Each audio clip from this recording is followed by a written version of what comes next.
Bonjour à tous et bienvenue sur ce webinaire. Donc, cette table ronde a pour ambition de sensibiliser les futurs enseignants et éducateurs aux questions de l'illettrisme.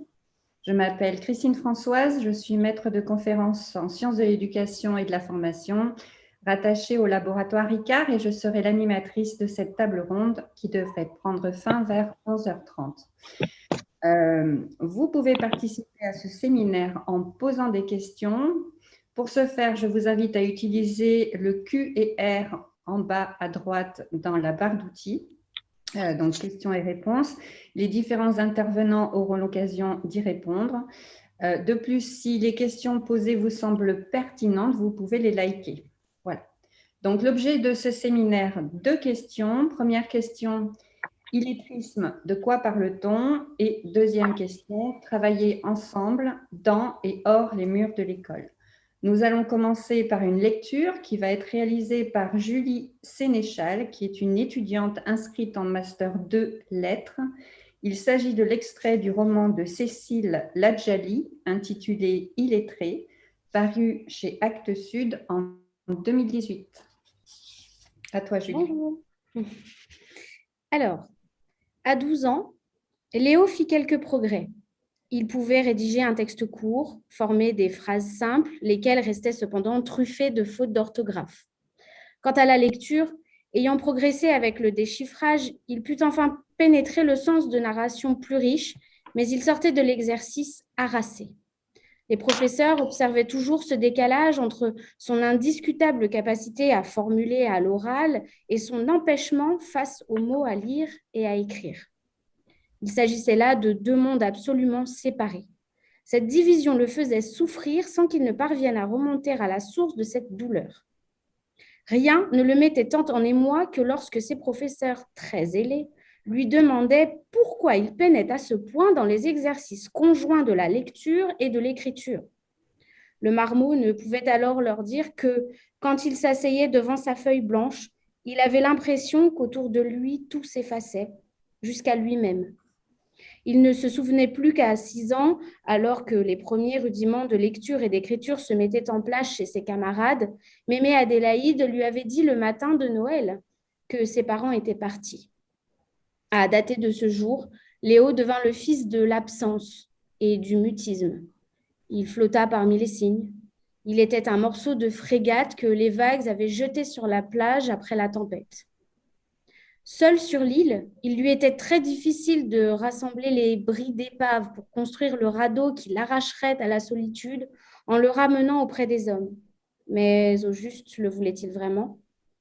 Le ravage était tel, les mots si pleins d'échardes, les phrases rouillées si coupantes sous l'écume, qu'il était tentant de rester allongé sur le sable à se laisser mourir un peu. Il ne confia jamais sa peur aux professeurs qui, incapables de cerner le jeune garçon, lui firent quitter le collège à 13 ans pour un CAP de sérigraphie industrielle. L'année de son entrée à l'usine, les choses allèrent très vite. N'étant plus confronté à l'écrit ni au lu, Léo oublia. Les rudiments de grammaire qu'il avait acquis durant sa scolarité le quittèrent en quelques mois. Dispensé des exercices quotidiens proposés par ses maîtres, il se rendit compte un beau jour qu'il ne comprenait plus ce qu'il y avait d'inscrit sur les murs de la ville. Au début, cela l'amusa, avant de l'inquiéter, puis de le paniquer franchement. C'était comme si une main invisible l'avait poussé en dehors du monde des hommes normaux, desquels il était désormais séparé par une vitre épaisse qui filtrait les sons et la lumière. Il était un peu comme ces personnes qui voient les couleurs sans être capables de les reconnaître. Il est donc inexact de dire que Léo ne sait pas. En fait, Léo a oublié. Merci, Julie. Les participants vont maintenant répondre à la première question pendant une trentaine de minutes. Illettrisme, de quoi parle-t-on? La première intervention va être réalisée par Éric Nedelec, directeur adjoint de l'Agence nationale de lutte contre l'illettrisme, l'ANLCI, et Benjamin Gérard, adjoint du sous-préfet à la cohésion sociale et à la jeunesse et délégué régional de l'ANLCI. À vous, messieurs. Donc, bonjour à toutes et à tous.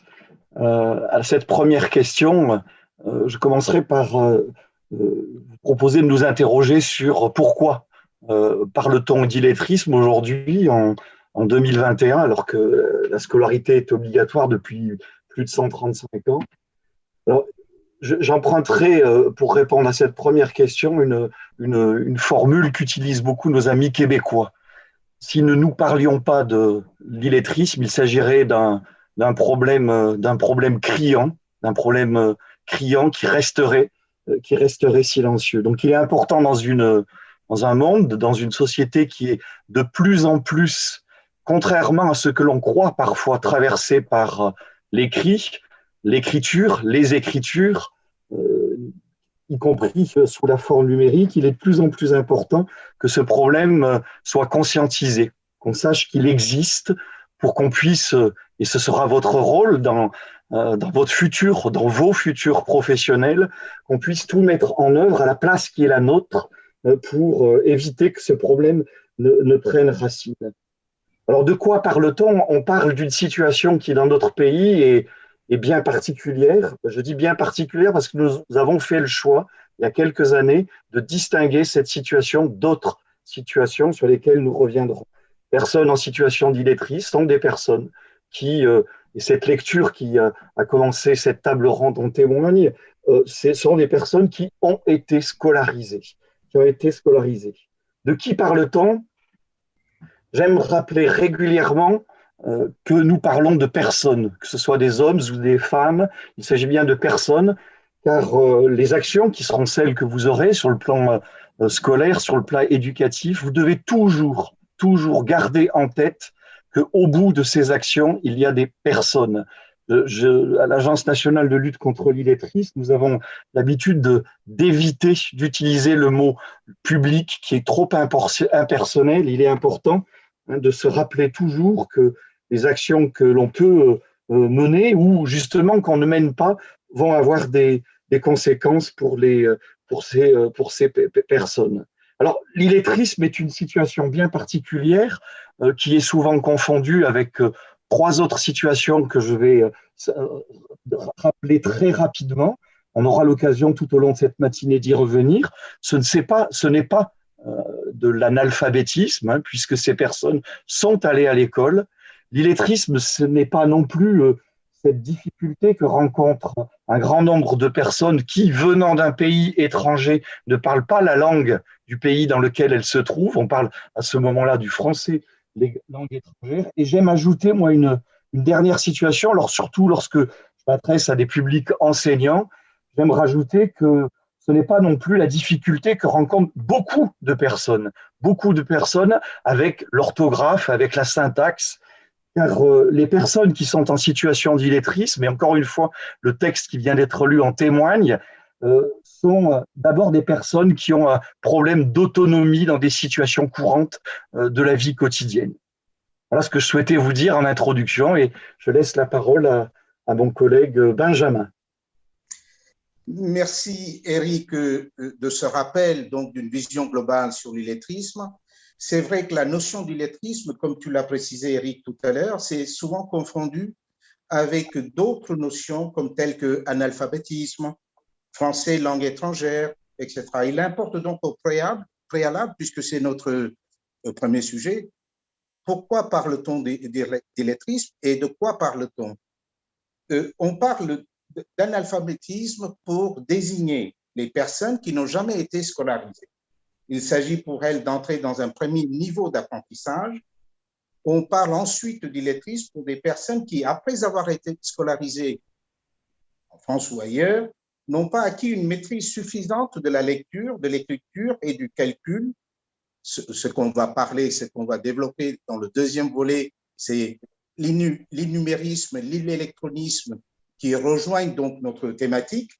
Et donc, pour être autonome, les compétences de base qui sont nécessaires pour être autonome dans les situations simples de la vie courante. Il s'agit pour elles de réapprendre, de renouer avec la culture d'écrit, avec les formations de base dans le cadre de la politique de lutte contre l'illettrisme. Donc, le thème principal de notre table ronde, c'est lutter contre l'illettrisme, c'est donc chercher à remettre le pied à l'étrier, à remettre en selle celles et ceux qui ne possèdent pas une maîtrise suffisante des savoirs de base en matière d'écrit, de lecture et de calcul sont à minima gênés, bien que plus souvent réellement handicapés dans toutes les démarches de leur vie quotidienne, comme tu as cité, Eric, les exemples, écrire une liste de courses, rédiger un chèque, lire le carnet scolaire de son enfant. Donc, on est envahi dans l'ère numérique, on est envahi quand même par les outils de communication modernes et qui nous font souvent oublier donc la tendance, c'est-à-dire une vérité déplaisante, surtout à La Réunion, puisque je vais évoquer quelques chiffres qui sont alarmants pour La Réunion, pour notre territoire. Le nombre de nos compatriotes réunionnais qui ne maîtrisent pas la lecture, l'écriture, le calcul, c'est-à-dire que c'est assez important, c'est-à-dire pour dire que tout ce qui concourt à faire un être humain, donc en l'occurrence donc à La Réunion, un citoyen responsable. Attention, il reste 1 minute pour les chiffres. Alors, pour les chiffres, sans doute les chiffres varient selon les sources sur l'ampleur d'une réalité difficile à saisir. Donc, il y a, pour La Réunion, ce sont des chiffres officiels que je vais vous communiquer, il y a 3 fois plus d'illettristes qu'en métropole. Environ 116 000 Réunionnais sont en situation d'illettrisme, soit une personne sur 5, 23% de la population, en situation grave de calcul, de lecture et d'écriture du français. Et cette situation touche des personnes de tout âge, de toute couche, si vous voulez, sociale. Pour terminer, donc, au niveau des statistiques, puisqu'il me reste quelques secondes, en moyenne, 11,2% des jeunes reçus à la Journée nationale des citoyennes à la défense nationale, dans le cadre de leur parcours, à La Réunion, étaient en situation d'illettrisme en 2015, alors que, pour faire une comparaison avec les chiffres métropolitains, c'est 3,6% en France métropolitaine. Voilà un peu, si vous voulez, donc, d'où vient, si vous voulez, donc, cette difficulté de la non-maîtrise des savoirs de base qu'on va développer tout à l'heure dans le deuxième temps. Tout à fait, je vous redonnerai la parole tout à l'heure. Pour l'instant, je vais donner la parole à Liliane Pelletier, directrice adjointe du laboratoire ICAR et chargée de mission illettrisme pour l'INSP. Elle est aussi l'organisatrice de cette journée. Elle est accompagnée de Jasmine Dijoux, directrice de l'Institut de l'illettrisme à l'Université de La Réunion. Liliane, à toi. Merci beaucoup, Christine. Pourquoi donc les chiffres sont-ils 3 fois plus importants à La Réunion que ceux de métropole?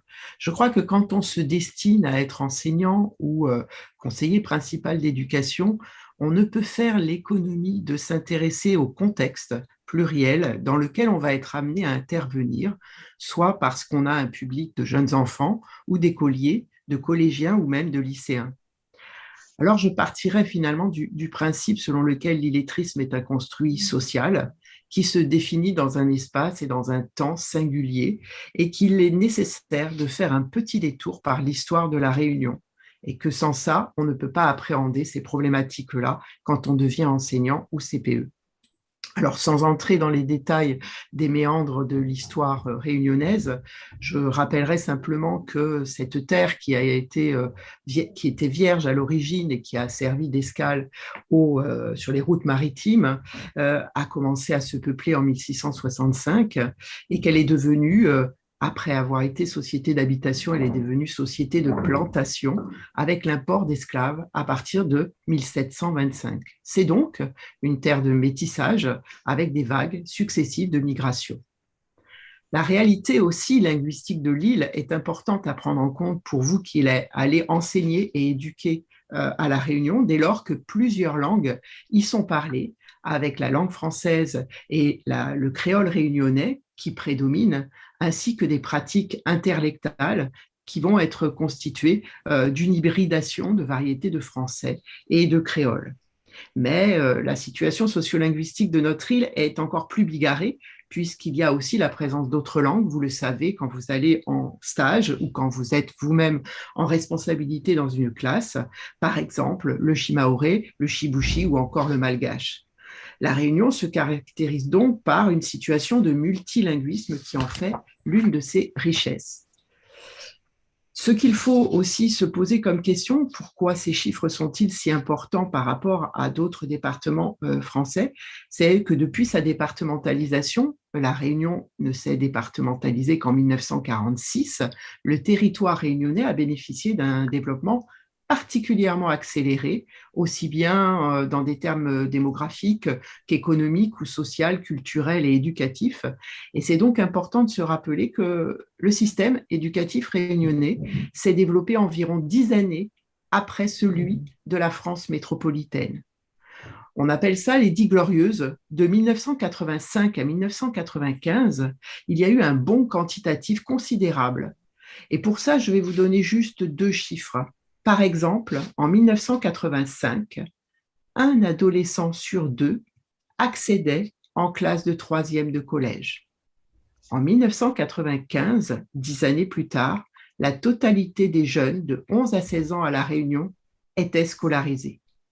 Alors, souvent on entend parler de retard. Je dirais plutôt qu'il est préférable de parler de décalage entre La Réunion et la métropole plutôt que de celui de retard que l'on a plutôt coutume d'entendre. Les défis de la massification ont été réussis dans les 35 ans après que l'Académie de La Réunion se soit donc ouverte en 1984. Et 40 ans plus tard, on assiste à maintenant une tendance inverse avec une production de diplômés qui devient excédentaire. Donc, cette massification qui a été réussie n'a pas forcément pris en compte les réalités sociolinguistiques de l'île, les réalités socioculturelles. On parle souvent de transfert de modèles éducatifs plaqués et on assiste alors, sans le vouloir, à finalement creuser des écarts entre les classes, ce qui pourrait sans doute expliquer pourquoi il y a du décalage. Pour prévenir l'illettrisme, doit-on prendre en compte le contexte des élèves que vous avez, vous, dans vos classes, que vous aurez tout au long de votre carrière dans les classes? Je répondrai à ce stade, parce qu'on y reviendra, que si tout n'est pas spécifique et particulier, il est sans doute utile de poser la question du contexte pour savoir, par exemple, quelles sont les langues parlées à la maison de vos élèves, quels sont les rapports qu'ils ont au savoir, eux, mais aussi leur famille, quels sont leurs rapports à l'écrit, aux pratiques langagières et culturelles, qui permettent de mieux comprendre et d'appréhender de potentiels phénomènes d'insécurité linguistique, voire le sentiment d'être assez illégitime par rapport à la question de parler en français quand on va rencontrer le maître ou la maîtresse de la classe. Je laisse Jasmine continuer sur cette question d'insécurité linguistique. Merci, bonjour tout le monde.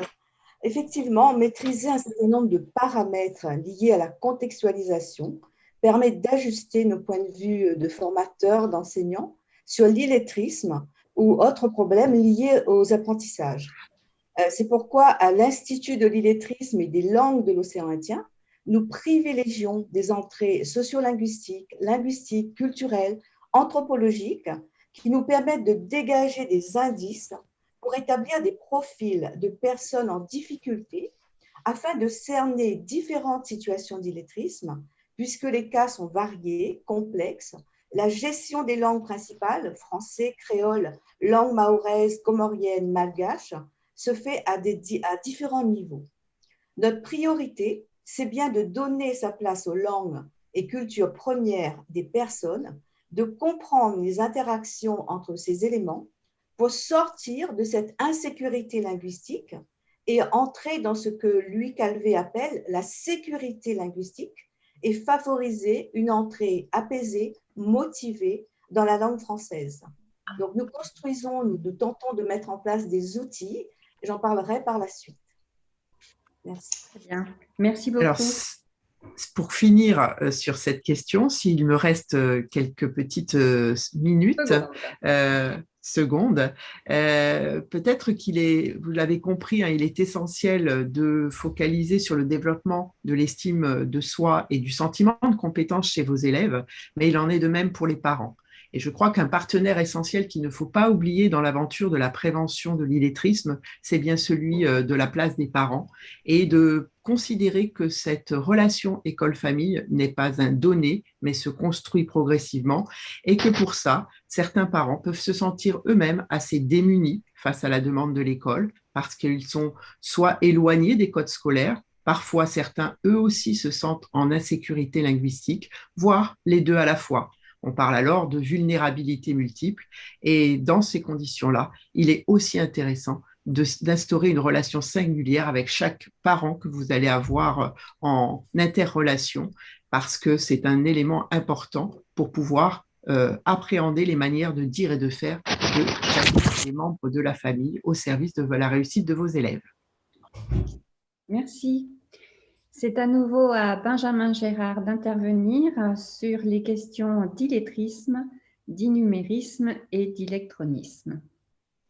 Merci Françoise. L'illettrisme, on en a déjà parlé, donc on va parler un tout petit peu d'autre chose, un peu de chiffres. L'innumérisme, c'est quoi?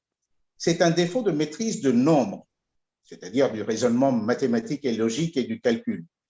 Elle s'apparente, si vous voulez, pour faire le lien avec l'illettrisme, qui désigne donc une notion similaire quant à la maîtrise de la langue. Là aussi, je parle, si vous voulez, très rapidement des chiffres, les derniers chiffres de l'INSEE, qui datent de décembre 2012. Seulement 30%, si vous voulez, des adultes français sont à l'aise avec les chiffres.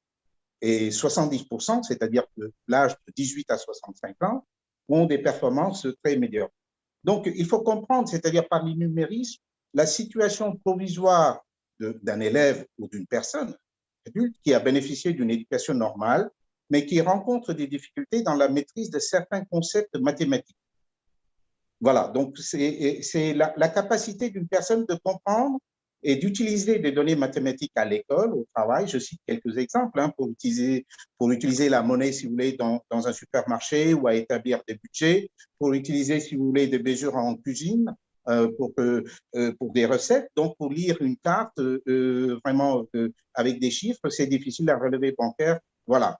Donc, c'est un message que je voudrais faire passer quand même, si vous voulez, donc, aux jeunes étudiants qui nous écoutent, en disant qu'avoir des problèmes en maths n'a pas grand-chose à voir avec leurs gènes ou avec nos gènes. C'est-à-dire, si on espère mettre les difficultés de calcul ou en calcul sur le dos de papa ou maman, c'est raté. Voilà, donc ça, c'est l'innumérisme. Maintenant, on va parler très rapidement, si vous voulez, de l'électronisme, puisque l'électronisme, si vous voulez, on vit dans une digitalisation donc, de nos sociétés.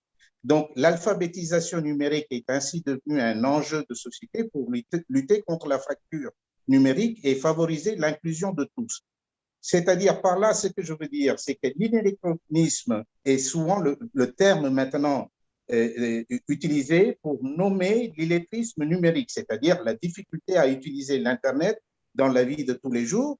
La crise sanitaire que nous traversons actuellement l'a quand même démontré, la difficulté, si vous voulez, surtout pour les seniors, à utiliser tout ce qui est tablette, tout ce qui est numérique, faire une démarche, si vous voulez, donc en ligne. C'est quand même un parcours de combattant pour certaines personnes. Comment utiliser des appareils pour communiquer, comment effectuer des démarches en ligne, comment créer son espace client, comment payer. Voilà, si vous voulez, le terme désormais retenu, c'est ça, c'est l'illettrisme numérique. Alors, donc, est-ce que j'ai couvert ces trois parties-là? Il me reste combien de temps c'est quand même un grand sujet, le prochain, c'est-à-dire tout ce qui est plan régional. Il vous reste 3 minutes, Monsieur Gérard, et vous pouvez parler également du plan d'action P3I si vous le souhaitez. Voilà, je vais attaquer directement, si vous voulez, en disant que faire reculer l'illettrisme devient quand même, si vous voulez, une priorité, car l'illettrisme touche. Donc, ça va, si vous voulez, toutes les statistiques le confirment, va de pair avec la misère sociale, avec le chômage, avec l'exclusion, absence de qualification professionnelle. Donc, c'est de ce constat est né le plan régional de prévention et de lutte contre l'illettrisme. Donc, ce plan-là, il y a un plan, si vous voulez, qui a pris fin donc, en 2015. On est en train de travailler, si vous voulez, sur le nouveau plan. Ce nouveau plan, il est en cours de consolidation. Je ne vais pas entrer dans les détails techniques parce que c'est un peu complexe, si vous voulez, au niveau des enjeux, au niveau des priorités. Ce qui est important de retenir, j'insiste sur le fait que ce futur plan régional, pour la maîtrise d'apprentissage et des savoirs de base, est un plan qui est vraiment partagé et co-construit, puisqu'on va parler, si vous voulez, donc juste quelques instants sur l'ouverture, donc si vous voulez, à l'extérieur, c'est-à-dire sur la notion de partenariat. C'est l'ensemble des acteurs qui ont été donc mobilisés pour un travail vraiment un investissement colossal qui a été fait, si vous voulez, par les acteurs de l'État, par les collectivités, notamment la collectivité régionale, et également par tous les acteurs socioprofessionnels, les organismes de formation, les organismes, si vous voulez, qui sont chargés d'insertion professionnelle. C'est un plan qui est très ambitieux, voilà, qui sera prochainement signé, qui partira, si vous voulez, avec une nouvelle dynamique. C'est l'instrument, quelque part, c'est l'outil juridique et également réglementaire pour lutter, si vous voulez, donc contre l'illettrisme, pour prévenir l'illettrisme. Merci, Monsieur Gérard. On va accorder quelques minutes maintenant aux questions posées par les étudiants. Une première question qui porte sur la différence entre littératie et illettrisme. Est-ce que quelqu'un souhaite répondre? Je veux bien porter un premier élément de réponse, puis peut-être que d'autres pourront apporter leur regard. On a commencé à parler d'illettrisme dans la fin des années 70-80, lorsqu'on a fini la massification au niveau de la France métropolitaine et qu'on s'est aperçu qu'il y avait un certain nombre de jeunes qui sortaient du système éducatif sans avoir les clés, sans avoir les compétences, qui avaient oublié, comme le disait tout à l'heure Julie dans son extrait. L'envers du décor et le côté positif, c'est celui de parler plutôt de littératie, de développer les compétences liées aux compétences du lire, du dire et de l'écrire. Donc, d'un côté, on regarde le verre vide, je dirais, et de l'autre côté, on regarde le verre plein. Comme on va pouvoir parler de décrochage en regardant le verre vide, et on va parler de persévérance scolaire si on regarde le verre plein. La tendance est plutôt à regarder du côté du verre plein. C'est pour ça qu'on parle davantage de développement de littératie. Je voudrais permettre, si vous me permettez, je voudrais apporter un complément, enfin, ou du moins exposer un point de vue complémentaire. En fait, l'illettrisme est une notion française. Elle est forgée effectivement à la fin des années 70 parce que les autorités ne sont plus en capacité d'assumer un déni. Quel est ce déni? C'est que jusqu'au milieu des années 70, les autorités soutenaient que les élèves qui étaient en difficulté de maîtrise des savoirs de base étaient des élèves qui venaient des migrations. Et que pour tous les Français, ils étaient passés par l'école et qu'ils avaient une maîtrise des savoirs de base. Et c'est là que pour sortir de cette et sans doute aussi ne pas questionner un certain nombre de réalités, on a sorti du chapeau le terme illettrisme. Et c'est une notion qui est évolutive, c'est une notion qui est confuse, et qui n'aide pas à la compréhension des situations, parce qu'il y a effectivement des difficultés qui ne sont pas les mêmes pour les différents publics. Et c'est dans ce contexte, un peu plus tard, que la notion de littératie a été proposée, et y compris la littératie numérique. Merci, M. Lucas. Peut-être une... Oui, enfin, si je peux me permettre, mais très, très vite, parce que je trouve que cette question est intéressante, mais elle illustre aussi, et j'aurai l'occasion d'y revenir tout à l'heure, que aujourd'hui, l'essentiel n'est pas, comme c'est souvent le cas de façon récurrente, d'ouvrir ou de réouvrir des débats sémantiques, L'essentiel est de bien nommer un problème important qui existe. Alors je partage cette analyse qui fait que dans les années 70, il y avait un grand nombre de confusions. Aujourd'hui, les confusions sont levées. Et aujourd'hui, il existe l'Agence nationale de lutte contre l'illettrisme, dont le rôle et le périmètre d'intervention a été conforté. Il s'agit bien de s'intéresser aux problèmes de personnes qui ont été scolarisées, quelle que soit leur origine, et qui, à la sortie de la scolarité obligatoire, elles sont 2 500 000 en France métropolitaine. Je ne l'ai pas dit tout à l'heure. Et plus de la moitié d'entre elles ont plus de 45 ans. Ce qui signifie bien aussi à un moment donné, puisque je m'adresse à de futurs enseignants, que ce modèle éducatif parfois rêvé avec nostalgie du début des années 50 est un modèle éducatif qui n'a pas forcément fourni les meilleurs résultats que celui d'aujourd'hui. Donc aujourd'hui, il est important de bien nommer les choses pour pouvoir lutter contre ces problèmes-là. Et je rappelle que, comme je l'ai dit tout à l'heure, au bout, ce qui est important lorsqu'on s'adresse à une personne, et nous faisons nous souvent témoigner des personnes en situation d'illettrisme, et elles le disent elles-mêmes, parce que ce n'est pas le mot qui est important, c'est la situation dans laquelle elles se trouvent. Merci Eric. Une deuxième question qui porte un peu sur l'histoire de notre île. Donc Liliane a répondu partiellement à cette question. L'origine de l'illettrisme aurait-elle un lien avec l'histoire de notre île? Peut-être que Monsieur Lucas pourrait intervenir puisqu'il s'est beaucoup intéressé à l'histoire du système éducatif réunionnais. Non, précisément. Je suis d'accord, il ne s'agit pas d'ouvrir un débat sémantique. La question n'est pas celle-là. C'est de connaître les publics. Et en connaissant les publics, donc d'identifier et d'arrêter les meilleures démarches pour les accompagner, pour leur permettre de raccrocher aux problèmes, aux questions d'apprentissage. Donc, ce point précisé, non précisément, parce que la particularité de la situation réunionnaise, où la transformation du système éducatif s'est mise en mouvement dès les années 50. Mais elle a d'abord concerné le primaire, ensuite le premier cycle du secondaire et ensuite, bien plus tard, le second cycle du secondaire. Eh bien, les autorités académiques qui étaient là, et il faut insister sur ce point. Donc, les autorités académiques qui étaient là, les acteurs associatifs, l'État, parce qu'il n'y avait pas à ce moment-là de conseil régional, du moins dans les compétences qui sont les siennes, étaient bien d'accord pour se rendre. S'était bien rendu compte, s'était bien mis, ont bien constaté qu'il y avait un certain nombre de difficultés dans les apprentissages.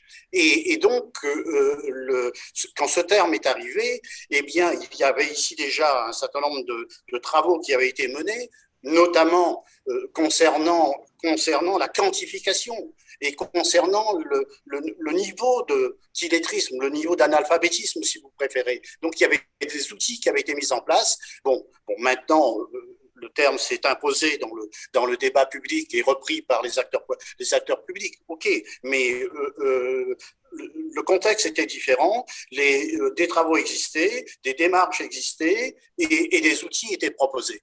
Et après, ça s'est poursuivi à travers un certain nombre de plans. Très bien, merci. Une dernière petite question qui amènera une réponse peut-être courte. À partir de quel âge peut-on parler d'illettrisme? Est-ce que quelqu'un veut… Oui, c'est très simple. On ne parle pas d'illettrisme tant qu'on est sur le champ de la scolarité obligatoire. Tant qu'on est sur le champ de la scolarité obligatoire, on parle de difficultés scolaires, mais on ne parle pas d'illettrisme parce que, et c'est vrai, même si l'organisation que je représente a le terme illettrisme dans son intitulé, c'est vrai que c'est un terme qui est, pour les personnes, encore une fois, difficile à porter. Donc, on ne parle pas d'illettrisme tant qu'on n'est pas sorti de l'école. Ok, très bien, merci. Nous aurons l'occasion les participants auront l'occasion de répondre aux autres questions un peu plus tard. On va clore cette première partie avec une lecture qui va être réalisée par Sylvie Fontaine, qui est maître de conférences en sciences de l'éducation et de la formation et qui est responsable pédagogique du parcours lettres du Master MEF. Elle va nous offrir la lecture d'un extrait du livre de Daniel Pénac, Chagrin d'école, qui a obtenu le prix Renaudot en 2007. Merci.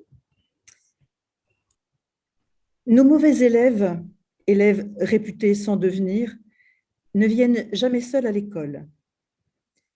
C'est un oignon qui entre dans la classe. Quelques couches de chagrin, de peur, d'inquiétude, de rancœur, de colère, d'envies inassouvies, de renoncements furieux, accumulés sur fond de passé honteux, de présents menaçants, de futurs condamnés. Regardez, les voilà qui arrivent, leur corps en devenir et leur famille dans leur sac à dos. Le cours ne peut vraiment commencer qu'une fois le fardeau posé à terre et l'oignon épluché. Difficile d'expliquer cela, mais un seul regard suffit souvent. Une parole bienveillante, un mot d'adulte confiant, clair et stable pour dissoudre ses chagrins, alléger ses esprits, les installer dans un présent rigoureusement indicatif. Naturellement, le bienfait sera provisoire. L'oignon se recomposera à la sortie et sans doute fera-t-il recommencer demain, mais c'est cela, enseigner. C'est recommencer jusqu'à notre nécessaire disparition de professeur.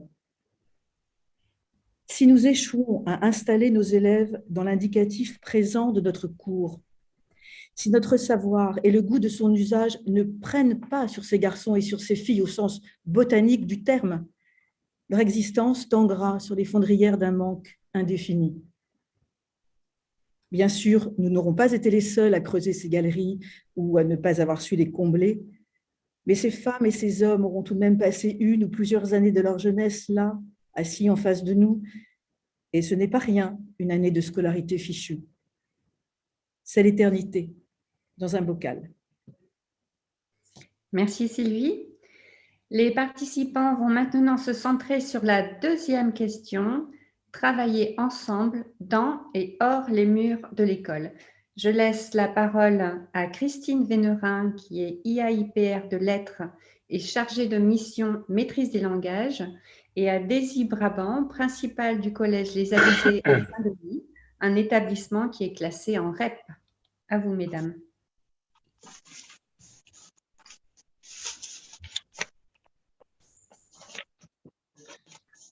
Ton son, Christine, tu n'as pas mis le micro. Pardon. Je suis Christine Vénérin, l'inspectrice académique, inspectrice pédagogique régionale de lettres, et en accord avec mes collègues ION du premier degré en charge du dossier maîtrise de la langue et en partie de la prévention de l'illettrisme, nous nous sommes mis d'accord pour vous présenter dans ce cadre un dispositif qui s'appelle Silence on lit. Alors, ce dispositif Silence on lit est à l'origine impulsé par une association qui est dédiée à la promotion du plaisir de la lecture et d'un bienfait quotidien. Et depuis 2016, le ministère de l'Éducation nationale recommande officiellement ce dispositif dans les établissements scolaires, les écoles et les collèges, en partenariat avec le ministère de la Culture et des associations, nombreuses associations nationales ou locales. Donc, vous voyez qu'il s'agit ce choix correspond à une belle illustration pour la deuxième question de notre table ronde, comment travailler ensemble dans et hors les murs de l'école. Alors, si le ministère de l'Éducation nationale s'est emparé de cette expérimentation initiée par des associations, c'est parce que depuis une dizaine d'années, les différentes expérimentations en école primaire et dans certains collèges de la métropole ont montré les bénéfices d'un rituel hebdomadaire consacré à la lecture silencieuse de toute une communauté éducative. Alors, pour faire simple, je vais vous proposer 3 objectifs majeurs pour ce dispositif Silence on lit. Développer l'intérêt pour la lecture tout au long de la scolarité, et c'est bien sûr ce tout au long de la scolarité qu'il faut retenir. Offrir aux élèves des espaces et des temps de lecture. Alors, vous me direz que, bien sûr, ces espaces de lecture sont déjà offerts par les programmes nationaux, mais ici, il s'agit d'encourager des temps de lecture et des espaces de lecture hors la classe traditionnelle dédiée à l'enseignement du français et de la lecture. Et le troisième objectif majeur, il s'agit de partager la lecture et le plaisir de lire. Donc, les modalités sont diverses de ce dispositif Silence on lit, qu'on devrait appeler peut-être plutôt le quart d'heure de lecture, mais il faut reconnaître que les établissements scolaires du premier degré et du second degré se sont plutôt emparés du dispositif sous l'appellation Silence on lit, qui est à l'origine un concept déposé par l'association nationale. Alors, dans les principes clés, il s'agit d'une dimension rituelle. Voilà, l'idée de ritualisation, vous le savez tous, est quand même au cœur des programmes des cycles 1, 2, 3 et 4. Donc, une dimension rituelle qui entre en rupture avec l'ordre scolaire, ça c'est un principe même de l'opération.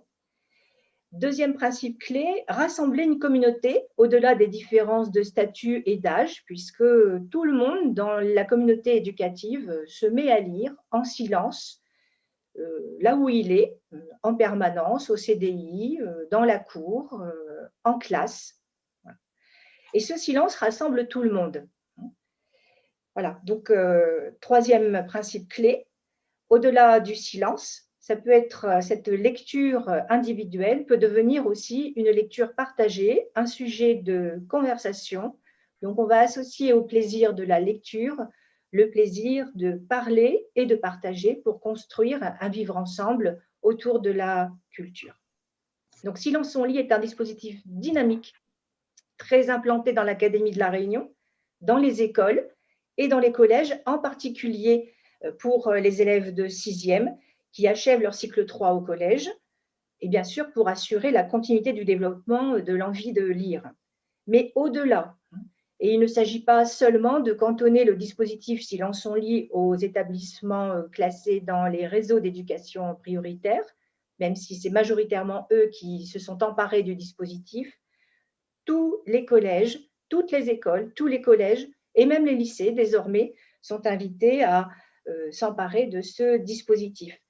Donc, je vais laisser la parole à Madame Brabant, principale du collège Les Alizés, qui va vous exposer une mise en place de ce dispositif depuis 3 ans, puisque ça, c'est un témoignage très concret, puisque vous voyez que les modalités sont diverses, il n'y a pas de diktat, et que chaque établissement peut proposer des modalités qui lui sont propres.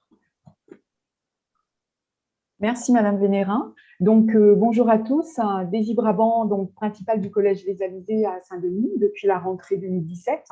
Donc comme cela a été annoncé, je vais donc vous présenter le dispositif Silence on lit qui a été mis en place dans l'établissement à la rentrée 2018. Donc lors des réunions plénières de fin d'année en juin 2018, en vue de préparer la rentrée, une professeure de lettres accompagnée d'une autre de ses collègues et de la professeure documentaliste ont souhaité présenter le dispositif Silence on lit découvert lors d'une formation. Compte tenu des arguments mis en avant par ces 3 collègues, il nous semblait évident de les accompagner pour ce projet. Un apport culturel pour nos élèves, ne pas oublier que nous sommes en REP, même si l'ensemble de nos indicateurs montrerait davantage un profil REP+, et l'existence d'un éloignement certain à la lecture pour une majorité de nos élèves.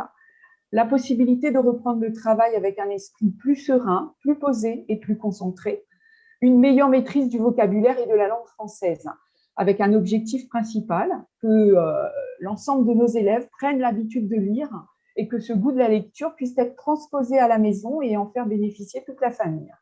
Et le dispositif est donc lancé dès septembre 2018, les premières semaines de rentrée étant nécessaires pour les derniers ajustements, notamment tout ce qui touche à la communication.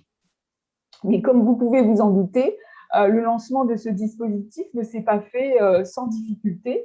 Des élèves qui oublient leurs livres, donc difficile d'avoir le silence dans certaines classes, des usagers envoyés dans les bureaux par l'agent d'accueil, des personnels qui poursuivent leurs activités, un temps matérialisé qui se confond avec la sonnerie habituelle. Nous avions un système de sonnerie quelque peu archaïque à l'époque, ne permettant pas de différenciation.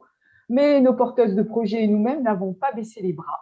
Donc, pour répondre aux oublis de livres, un appel aux dons de livres est lancé à l'ensemble de la communauté éducative et les livres récoltés sont disposés dans tous les lieux, les salles de classe, la salle de permanence, les salles des personnels, les bureaux administratifs, la loge de l'agent d'accueil, l'espace accueil des usagers sous le préau et notre professeur documentaliste qui propose également aux collègues de venir se constituer une petite bibliothèque attractive faite de revues, de fiction et de documentaires. Une énième communication à destination des personnels et des élèves est lancée avec le rappel des objectifs attendus et la diffusion du planning Silence on lit qui a été aussi affiché partout dans l'établissement. Et petit à petit, le dispositif s'est mis en place. Donc, chaque jour dans le collège, le temps s'arrête pendant 15 minutes. Le créneau horaire est défini de manière hebdomadaire et change toutes les semaines pour un impact sur l'ensemble des disciplines. Lors du bilan de fin d'année, les personnels décident de la reconduction du projet pour 2018-2019. Et pour cette deuxième année, ce temps de lecture a été matérialisé par une sonnerie spécifique, car nous avions changé de système de sonnerie, ce qui a également facilité la planification du projet toutes les semaines. Et nous sommes dans notre troisième année d'application, toujours peu de réticences lors du lancement du projet en conseil pédagogique fin août 2020. Et là aussi, nous rappelons à nouveau l'importance de ce dispositif dans un établissement comme le nôtre. Le bilan, donc des enseignants qui s'accordent à dire qu'après ce quart d'heure de lecture, il est beaucoup plus facile de travailler avec les élèves, ils sont plus calmes, plus concentrés, un temps de silence apprécié de toute la communauté éducative maintenant, un dispositif qui perdure car nous avons aussi modifié notre organisation horaire. Nous sommes passés à des cours d'1h25, sauf la première heure de la journée et la 4e heure du mercredi. Et nous avons aussi répondu favorablement à une demande des personnels enseignants sur cette rentrée, à savoir supprimer silence en lit sur les plages de cours de 55 minutes.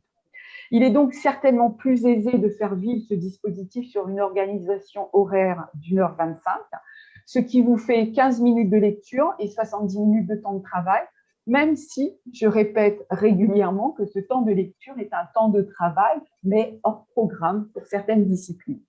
Des élèves qui sont demandeurs et qu'on voit lors des récréations ou sur la pause méridienne en train de lire, des participations plus récurrentes de certaines classes à des concours d'écriture, de lecture, notre CDI qui a vu également sa fréquentation augmenter, ainsi que le taux de prêt de livres, et qui rappelle qu'il existe d'autres moyens d'initier les élèves à la lecture plaisir en leur proposant des livres audio, des podcasts ou des lectures à voix haute. Et les liens sont également communiqués aux collègues. En parallèle de ce projet, un partenariat mis en place avec la médiathèque de la ville pour l'ensemble des élèves de 6e, découverte de la médiathèque et carte d'adhésion pour chacun d'eux. Et enfin, depuis 3 ans, dans la liste des fournitures scolaires, 2 petits romans à acheter pour chaque élève, ce qui leur permet de se constituer une mini-bibliothèque à la sortie du collège. Voilà, je pourrais vous parler encore pendant longtemps de ce projet, mais notre temps d'intervention étant très limité, je me dois de clôturer ma présentation en insistant sur les retombées réelles de ce dispositif qui permet de développer le goût de lire et de favoriser le vivre ensemble par ce partage de la lecture. Merci à tous pour votre attention. Merci. Christine, il te reste du coup une petite minute pour présenter le concours Boris Gamaleya. Oui, alors merci Madame Brabant parce qu'en fait, la dernière minute sera consacrée à l'articulation entre la lecture et l'écriture, puisque dans nos missions d'action de prévention contre l'illettrisme, nous n'oublierons pas l'écriture. Et parmi tous les concours pour lesquels vous serez sollicité lorsque vous serez en poste dans l'établissement, des écoles, des collèges ou des lycées, eh bien, il y a énormément de concours nationaux. Et moi, je voulais au moins évoquer avec vous un concours d'écriture académique qui non seulement promeut l'écriture et la lecture, mais également la langue et la culture réunionnaise, puisque ce concours s'appelle « Raconter la Réunion d'hier, d'aujourd'hui et de demain », et qu'il est à l'initiative du précédent recteur, M. Marimoutou. La première édition a eu lieu en 2019, et là, cette année, nous avons lancé la 3e édition avec l'accord et l'appui de la rectrice, Madame Manès. Donc, ce concours d'écriture est un concours d'écriture d'invention en français ou en créole. Et il est piloté par moi-même, inspectrice pédagogique régionale de lettres. Il est destiné à tous les élèves de collège pour chaque niveau et chaque niveau de classe a un sujet d'écriture lié aux programmes nationaux. Ce qui fait sa différence, c'est donc le choix des langues, mais aussi la valorisation de sites réunionnais pour les 6e de sites et de la culture réunionnaise, parce que pour les 6e, par exemple, ils doivent rédiger un conte merveilleux avec un héros ou une figure légendaire de la Réunion. Les 4e, par exemple, rédigent une nouvelle fantastique en appui sur un des 4 sites qui est associé au règlement du concours. Et vous reconnaîtrez là des sites que vous connaissez ici à La Réunion, la médiathèque de Saint-Joseph, le Lazaret, le Piton d'Anchin, ou pour la période La Réunion de demain, le téléphérique urbain de Saint-Denis. Voilà. Donc, ce concours est ouvert à tous les collégiens. Il reçoit beaucoup de succès, un écho. Tous ne vont pas jusqu'au bout, mais tous entendent parler de ce concours d'écriture, commencent à écrire, commencent à lire. Et ça se clôt par une cérémonie où on met en valeur les élèves, leurs familles, les acteurs des établissements qui ont accompagné les élèves, parce que ce n'est pas simplement les professeurs de lettres qui sont concernés par ce projet d'écriture. Ça peut être une écriture collaborative avec d'autres professeurs de d'autres disciplines, les professeurs documentalistes, les CPE. Et puis, la musique et la culture réunionnaises sont mis à l'honneur grâce à des intermèdes musicaux ou à des lectures de textes à haute voix. Donc voilà, c'était pour une présentation rapide d'une promotion de la lecture et de l'écriture en contexte réunionnais. Merci beaucoup, mesdames. Une intervention à 3 voix maintenant, celle d'Éric Nedelec, de Benjamin Gérard et de Raoul Lucas, chercheurs sur des problématiques liées à l'illettrisme et rattachés au laboratoire CEMOI sur les méthodes donc choisies pour lutter contre l'illettrisme et prévenir l'illettrisme. Moi, je commencerai encore une fois très, très rapidement, de façon très pragmatique, en m'adressant donc à vous, futurs enseignants, futurs éducateurs, vous qui allez être, j'aime à le dire de cette façon-là, au carrefour des espaces de vie et au carrefour des différents temps de vie.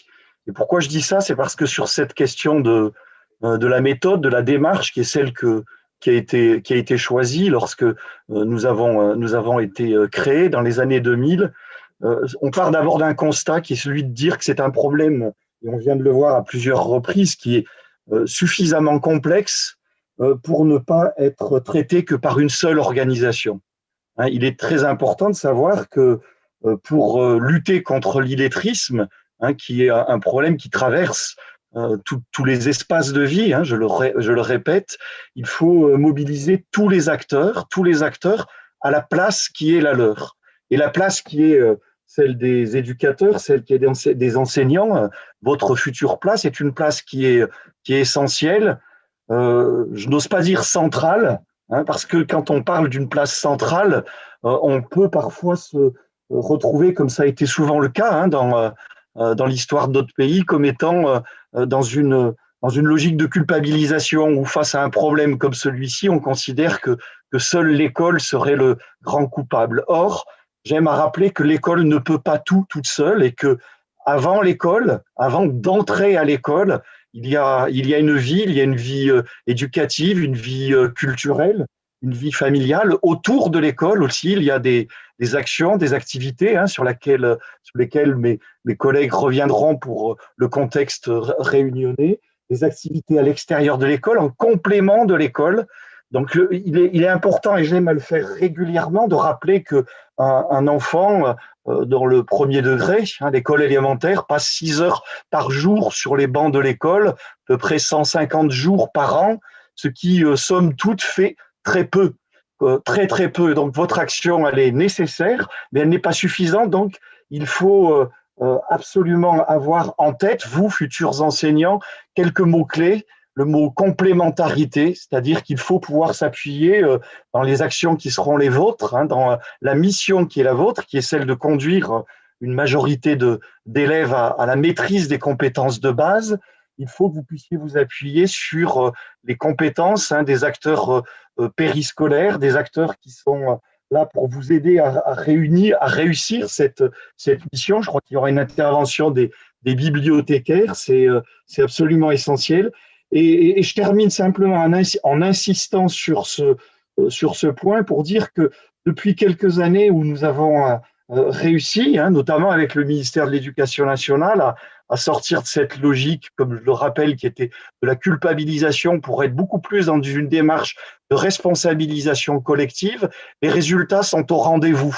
Les résultats sont en rendez-vous, l'école s'ouvre sur son environnement et je terminerai pour faire la liaison avec les évocations des actions locales en disant que mon seul passage à La Réunion, il y a quelques années, en 2007, dans le cadre d'une de mes missions, m'a permis de rencontrer une une action, je ne sais pas si elle existe encore, il s'agissait des centres académiques de lecture-écriture. Je crois que Liliane Pelletier jouait un rôle important dans le cadre de ce dispositif-là. Et on avait là tout à fait l'illustration de ce que l'école doit faire pour être un acteur de proximité ouvert sur son environnement.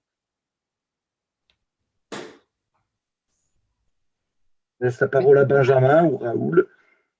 Merci, Eric. Avant de laisser la parole à M. Raoul Lucas, je voudrais tout simplement citer les actions sont très nombreuses ici à La Réunion pour prévenir et lutter contre l'illettrisme.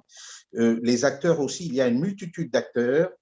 Notamment, je veux citer quelques exemples. Il y a un travail très important qui est fait en partenariat avec le régiment du service militaire adapté, qui est le RSMA à La Réunion, qui fait vraiment un travail, si vous voulez, de fond, c'est-à-dire qui va directement, si vous voulez, donc au but, c'est-à-dire l'insertion professionnelle des jeunes. Le RSMA recrute environ 1200 volontaires entre 18 et 25 ans, et il les aide, il les accompagne jusqu'à, si vous voulez, dans cette population de volontaires, vous avez 35%, si vous voulez, des gens qui sont en situation d'illettrés. Ensuite, si vous voulez, il y a d'autres actions, notamment là, celle qui nous réunit aujourd'hui, la table ronde grâce à Mme Pelletier, c'est quand même les actions de JNAI qui sont faites, si vous voulez, chaque année. Et là, en tant que référent, si vous voulez, territorial donc, de la NLC, je peux dire que malgré la situation difficile, donc le contexte, si vous voulez, sanitaire, on a pu, si vous voulez, organiser une quinzaine d'actions qui ont été labellisées au titre de 2020. Ensuite, le petit temps de parole que j'ai, si vous voulez, je voudrais partager, laisser une minute donc à la directrice, si vous voulez, de l'Institut ILED, qui fait également un travail formidable parce que il y a, vous savez, dans les méthodes, si vous voulez, pédagogiques, surtout pour la première année, si vous voulez, donc des étudiants qui arrivent à la fac, il y a des kits pédagogiques pour tout ce qui concerne la formation des intervenants LCI. Et là aussi, si Mme Dijoux peut prendre juste une minute pour expliquer avant de laisser la parole à M. Lucas. Donc, je cède volontiers, si vous voulez, mon temps précieux à Jasmine Dijoux, si elle veut bien. Merci, Benjamin. Je vais être très brève, puisque par la suite, je vais développer les ressources avec Liliane. Juste pour dire que l'Institut tente à outiller les enseignants et les formateurs et entrer dans une démarche partenariale à destination de tous les partenaires donc, du plan. Et nous ciblons les besoins et nous essayons de mettre en place des formations à destination justement de ces partenaires qui vont cibler au niveau des professionnels ou encore dans l'accompagnement ou de l'encadrement, etc. Mais notre objectif, c'est vraiment de mettre en place des outils en lien directement avec cette connaissance de la société réunionnaise, des personnes et plus loin du territoire. Voilà, je vous donnerai les détails dans un instant avec Liliane. Merci. Monsieur Lucas. Merci, Madame Dijoux.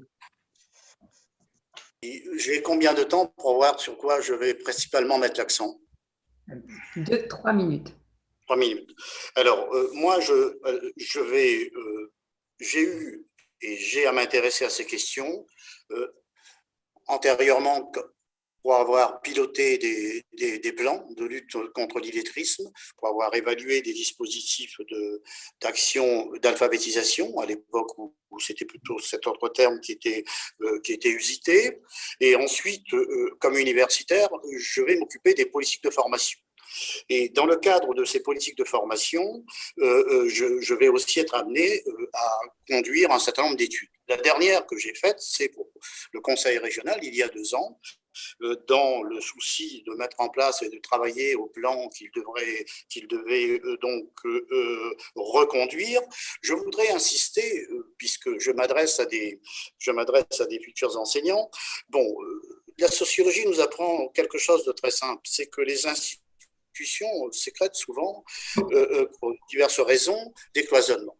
Donc, il y a à la fois des cloisonnements entre les institutions et parfois il y a également des coupures au sein des institutions. Et cela ne va pas aider aux actions qui seront mises et aux projets qui peuvent être portés. Donc, ce que je retire dans des différents travaux qui ont été menés ici et ailleurs, je crois que l'approche pour les enseignants à qui nous nous adressons, c'est qu'il faut agir au plus près des publics. Il faut agir au plus près des publics, au plus près des territoires et des opérateurs. Donc, j'ai eu plutôt à travailler avec des adultes et à conduire des dispositifs de formation d'adultes. Donc, il faut bâtir des projets pédagogiques, il faut travailler sur ce qui va faire sens pour ces publics. Je prends là simplement un exemple qui est que vous connaissez bien, puisque les publics auxquels nous nous adressons là sont de cette génération-là, Pronote.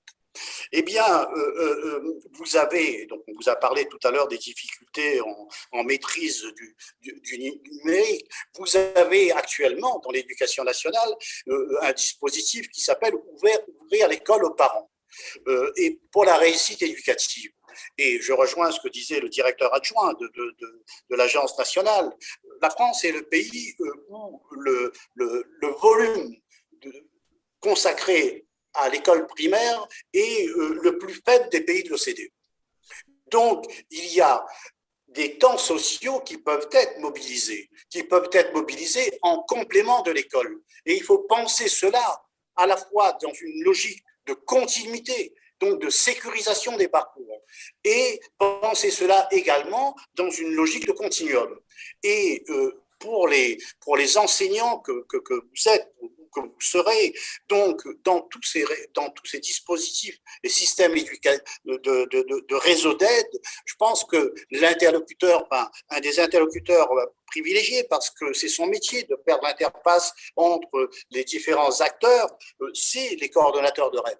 C'est les coordonnateurs de REP parce que on assiste à quoi? On assiste sinon après à des actions qui sont mises en place, mais qui sont pas partagées. Et il y a des expériences intéressantes qui sont menées et qui demanderaient à être partagées et à être capitalisées et partagées et diffusées. Donc c'est sur ce point-là principalement que je souhaiterais ici insister, parce que des questions de pilotage, des questions d'ingénierie territoriale, ça relève pas donc de votre champ de préoccupation. Donc il y a des dispositifs.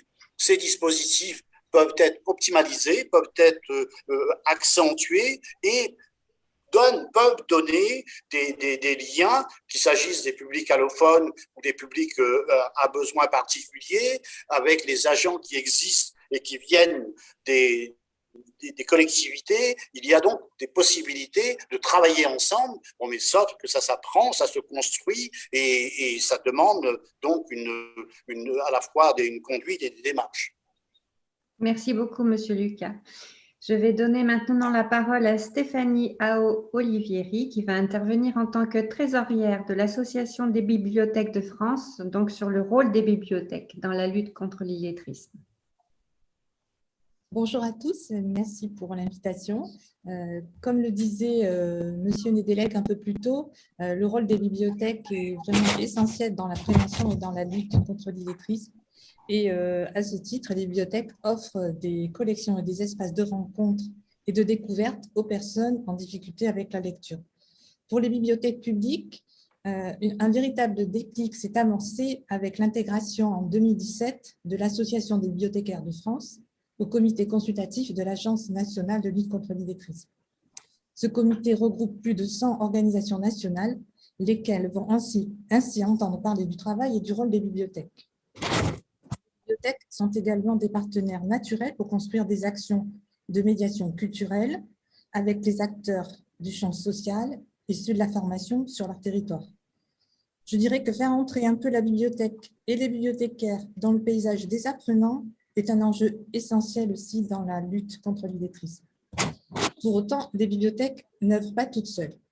Il leur faut consolider ce rôle, lui donner les moyens de s'amplifier. C'est le sens du partenariat entre différents acteurs qui ont été évoqués un peu plus tôt aussi.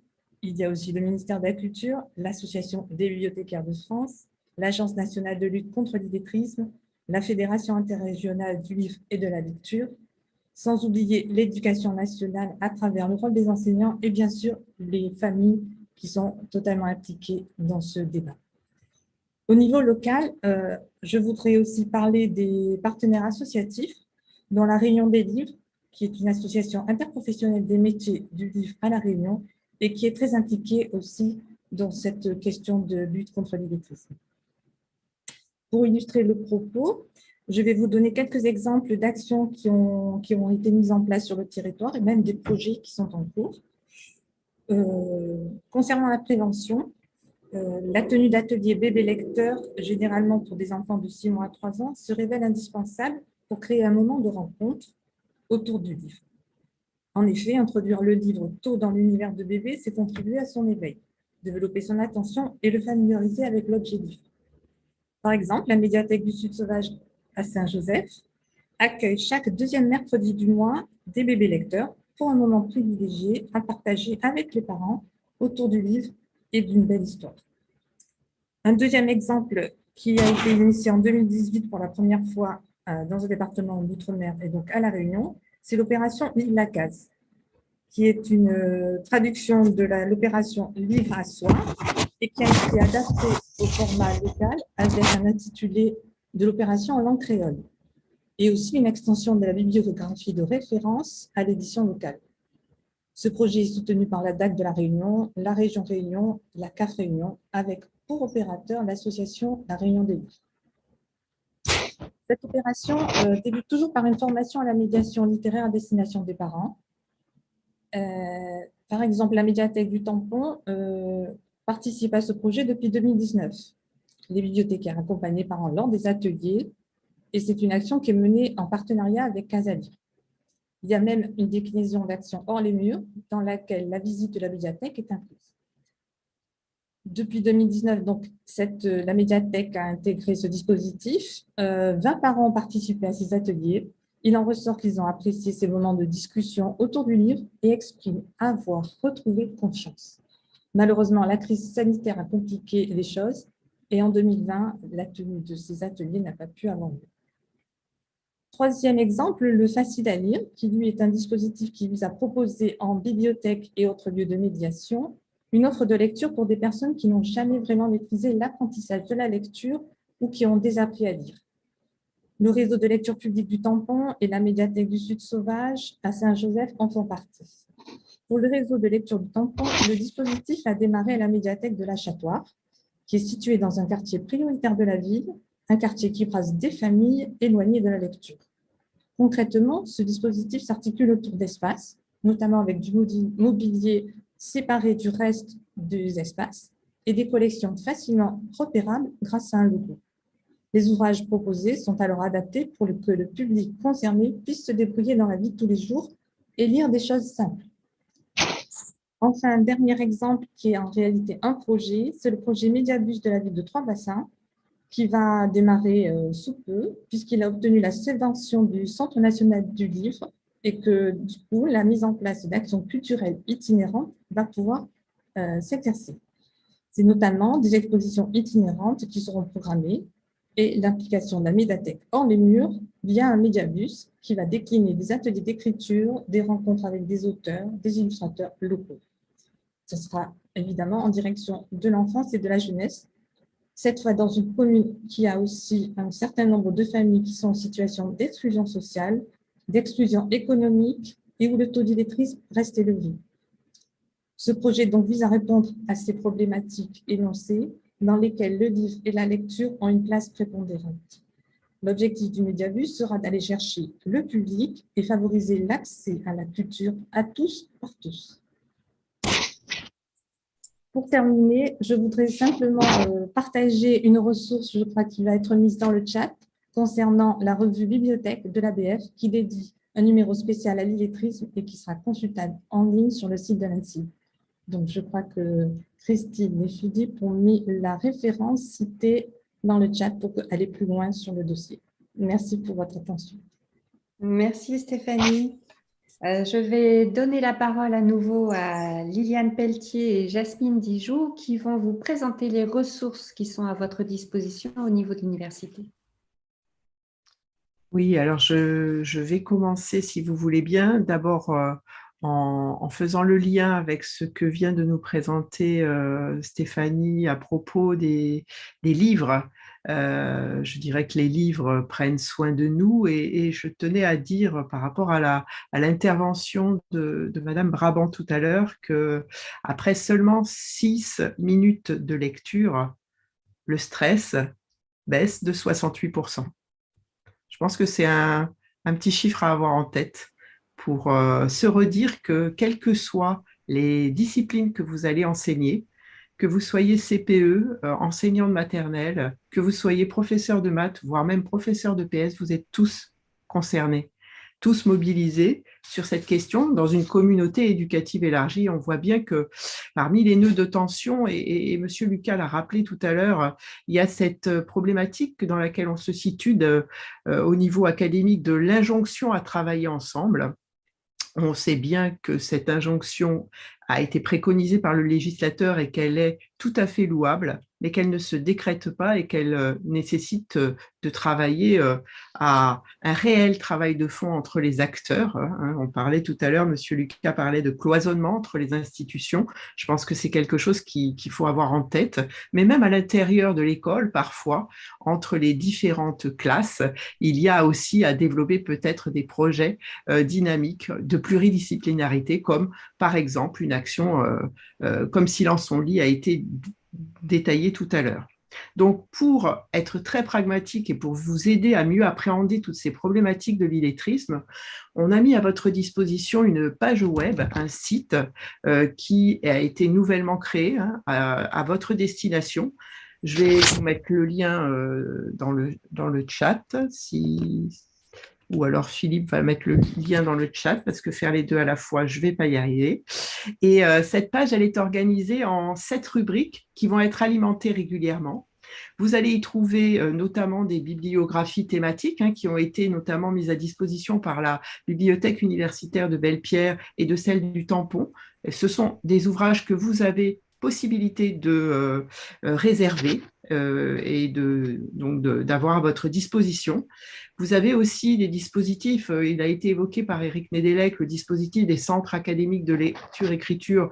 Vous allez y retrouver certains éléments, mais aussi le dispositif des classes passerelles, où travaillent ensemble rectorat et la caisse d'allocation familiale. Celui des cases à lire a été également donné tout à l'heure, cité, il a été labellisé par la région Réunion. Et toutes ces questions de rapports écrits que vous allez pouvoir retrouver pour essayer de voir comment on fait une éducation en contexte, comment on peut approcher pour prévenir, avoir des outils, des pistes pédagogiques. Et parmi les pistes, on vous proposera en avril des ateliers collaboratifs, notamment à destination du premier degré dans un premier temps. Mais si les étudiants du second degré sont intéressés, on en ouvrira un à votre destination pour réaliser aussi des ateliers qui permettent de construire des outils pour vous adapter et accompagner votre pratique de classe. Donc, je tiens pour finir, dans les quelques secondes qui me restent, à vous dire qu'il y a aussi le dispositif Prévenir et lutter contre l'illettrisme qui vous est proposé en complément de votre formation à l'INSPE. Il est aussi présenté sur le site. Il y a une vidéo qui le présente. Ce que je voudrais simplement dire, on a parlé de responsabilité collective et d'autonomie. C'est un parcours qui est libre et qui est autonome et qui permet sans doute aussi à ce que vous puissiez voir les témoignages des lauréats qui sont aussi sur le site. Enfin, ce parcours qui est peu coûteux en temps, mais qui vous permettra de prendre encore davantage conscience de ces questions d'illettrisme qu'on aborde aujourd'hui sur cette table ronde, eh bien, au bout de ce parcours, il y a une certification qui jusqu'à présent est délivrée par l'INSPE de La Réunion et qui devrait être prochainement labellisée par l'Institut de l'illettrisme et des langues de l'océan Indien, qui est dirigé par Jasmine. Merci. Je voudrais juste, avant de parler de ce dispositif, dire que quand un thème devient un objet d'étude, on met en place une méthodologie de recherche et la première étape consiste à faire une revue de l'existant, des travaux réalisés à ce sujet. Et je voudrais insister sur ce fait qu'on a des prédécesseurs qui ont travaillé sur ces sujets et qui ont laissé des mines d'informations et de ressources Et je suis d'accord avec le professeur Lucas, ce n'est pas suffisamment exploité et diffusé. Mais quand on voit ce qui est fait et toutes ces informations qui dorment quelquefois, eh ben, on a l'impression qu'on est toujours en train de refaire des choses qui existent déjà. Ou, voilà, on pourrait peut-être avancer plus vite. Mais je peux vous dire également, je suis une enseignante donc de lettres, je viens du secondaire d'abord, et je sais la difficulté de mettre en place des projets et de travailler ensemble. Voilà, c'est lié, il y a de multiples raisons. Et quand on y arrive, eh c'est vraiment une véritable satisfaction pour nous-mêmes et pour nos étudiants. Alors, pour parler de l'Institut, je veux juste dire, sans entrer dans un conflit sémantique ou quoi que ce soit, que l'Institut a choisi de garder le mot illettrisme parce que nous sommes constamment sur le terrain. Et quand nous allons sur le terrain, et si nous parlons de littératie, eh bien, nos personnes interrogées, ils nous disent « Ah, mais ça, c'est l'université, c'est scientifique, mais on ne sait pas, nous, ce que c'est. Nous, on peut, finalement, on arrive à avoir des témoignages. Évidemment, on va aller avec ces personnes, on ne va pas les brusquer, on met en place aussi une méthodologie d'approche. Et quand la confiance est établie, eh bien, on peut parler d'illettrisme. Donc, nous avons des témoignages, nous avons des données orales, écrites, que nous comptons mettre en ligne et qui alimentent en fait nos travaux et nous permettent de mettre en place des grilles de détection, donc destinées à chaque cas ou presque, parce que tous les cas sont différents.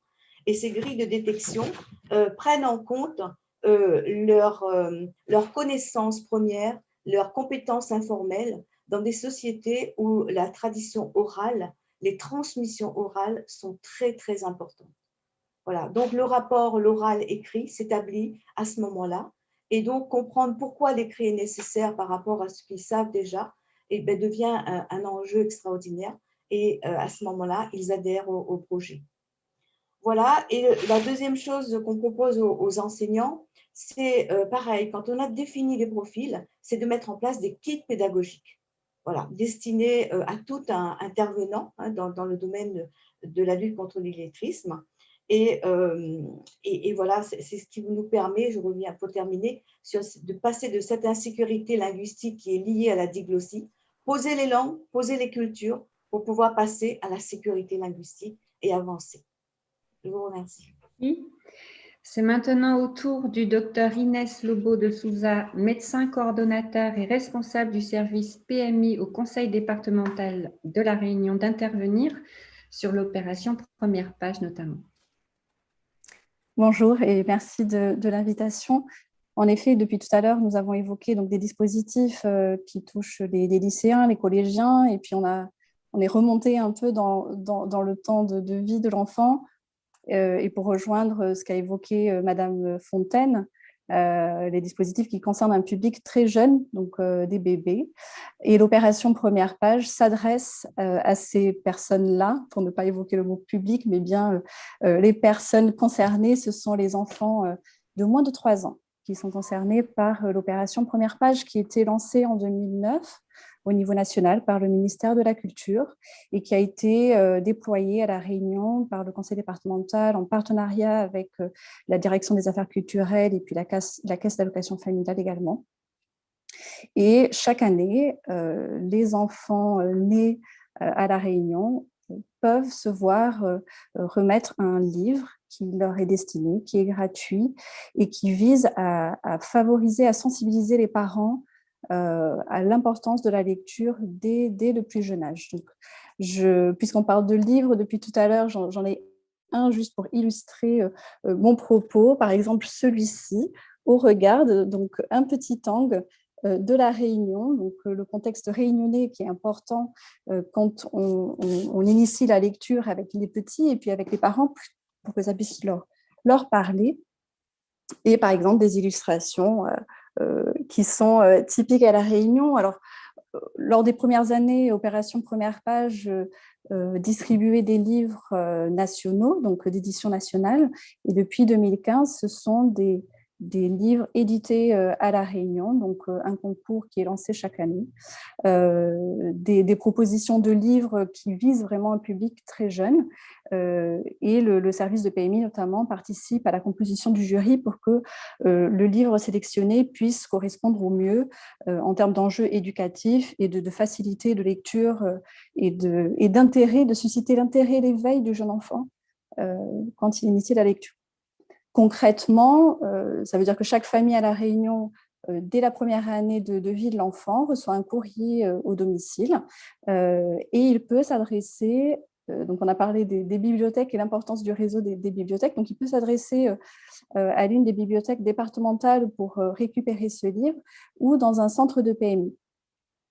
L'objectif est aussi que ça puisse être une porte d'entrée vers le livre. Donc les bibliothèques, cela paraît évident, le fait que les jeunes parents puissent s'adresser à une bibliothèque pour aller récupérer le livre, ça leur permet aussi de découvrir la bibliothèque la plus proche de chez eux et donc de faire ce premier lien, par exemple, vers une bibliothèque dont ils n'auraient pas connaissance et qui se retrouve à quelques mètres du domicile.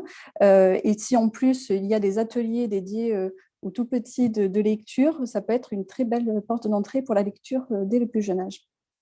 Et puis les centres de PMI, parce que nous avons un réseau départemental qui est assez riche avec une trentaine de centres, donc aussi cette facilité pour les parents d'aller récupérer un livre dans un lieu de proximité. Et même si nous sommes dans le champ plutôt de la prévention et de la promotion de la santé de la mère et de l'enfant, on a ce rôle préventif par rapport au développement du langage. Et c'est à ce titre que dans les groupes d'accueil parents-enfants que nous menons sur l'ensemble du territoire par les éducatrices de jeunes enfants, le livre a un rôle central. Et donc, dans les activités d'éveil qui sont proposées aux tout petits, puisque tout à l'heure a été posée la question à partir de quel âge parle-t-on d'illettrisme, mais on pourrait aussi poser la question à partir de quel âge l'enfant s'intéresse-t-il au livre? Et en fait, on sait qu'aujourd'hui, avec les connaissances que nous avons, que le langage pour l'enfant, il démarre avant même qu'il ne prononce les premiers mots. Entre 7 et 10 mois, il comprend déjà les mots d'usage courant des parents. Donc, l'importance du vocabulaire, la richesse du vocabulaire de son environnement sont fondamentaux pour le développement de l'enfant. Et c'est à ce titre que dans les groupes d'accueil parents-enfants, le livre est là et c'est proposé comme activité d'éveil du jeune enfant dès le plus jeune âge. Et à ce titre donc, de la prévention et de l'action très précoce de la vie de l'enfant, et puis là, je m'adresse particulièrement peut-être à ceux qui seront dans les écoles maternelles, c'est l'importance du dépistage et du repérage de troubles du développement de l'enfant, ou en tout cas de freins en termes de développement de santé de l'enfant qui pourrait empêcher les apprentissages derrière. Et c'est à ce titre que dans les écoles maternelles, entre 3 et 4 ans, les professionnels donc médicaux, médecins et puéricultrices de PMI interviennent. Et donc, il y a ce lien privilégié entre l'enseignant de l'école maternelle qui, comme vous l'avez évoqué, l'enfant passe quand même un certain nombre d'heures conséquentes à l'école et c'est un lieu où l'enseignant peut repérer que l'enfant il a déjà des difficultés dès la rentrée de la scolarité, dès 3 ans, et faire le lien avec les professionnels de santé qui vont pouvoir dépister, repérer et puis orienter l'enfant quand il présente des troubles. L'enjeu étant de repérer suffisamment tôt et pour orienter vers un parcours de soins et avoir une prise en charge pour toute cause évitable en fait d'échec scolaire potentiellement futur. Un enfant qui aurait des troubles de vue, des troubles de l'audition, des troubles du développement, des troubles du neurodéveloppement, s'il est pris en charge suffisamment tôt, on aura plus de chances de lui donner tous les outils d'apprentissage ou en tout cas d'avoir une orientation vers une orthophoniste, vers un ophtalmo. Juste à titre indicatif de chiffres, ce sont 11 500 enfants environ qui sont dépistés de façon systématique chaque année à La Réunion par les professionnels de PMI, en lien très étroit avec les enseignants de l'école maternelle. Et même si nous avons une action générale dans le cadre de nos missions qui a pour objectif de couvrir l'ensemble de la tranche d'âge, donc entre les 3 et 4 ans, aujourd'hui, on dispose de classes passerelles qui ont vocation à se développer davantage. Donc, les enfants qui vont rentrer dans les lieux scolaires plus tôt, avant les 3 ans. Et puis, les enfants qui arriveraient tout juste à 3 ans, qui pourraient déjà présenter des troubles. C'est important que ces enfants-là puissent être orientés rapidement vers les équipes de PMI ou a fortiori vers les médecins traitants pour pouvoir assurer une prise en charge et pour que toute cause évitable de troubles des apprentissages puisse être prise en charge au plus tôt. Voilà, je vous remercie. Merci, docteur. Bien, je vais vous faire part des questions posées par les étudiants et les stagiaires. Une première question que j'ai un petit peu modifiée parce que vous y avez répondu en partie. Comment créer le lien avec des parents qui refusent de rencontrer les professeurs malgré de multiples invitations?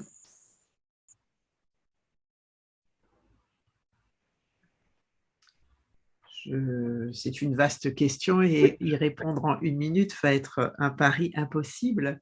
Peut-être quelques pistes pour rebondir un petit peu sur ce que vient de dire Madame Lobo, le docteur Lobo.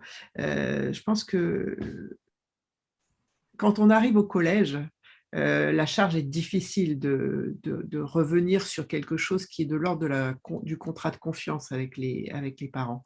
Par contre, si les parents ont eu des horizons d'attente qui ont été créés dès le début de la petite enfance, par exemple le principe des classes passerelles. Alors, sur le site web, vous en verrez, le dispositif, il y est présenté, et moi, en tant qu'enseignant-chercheur, ça fait 3 ans que je travaille sur ce dispositif.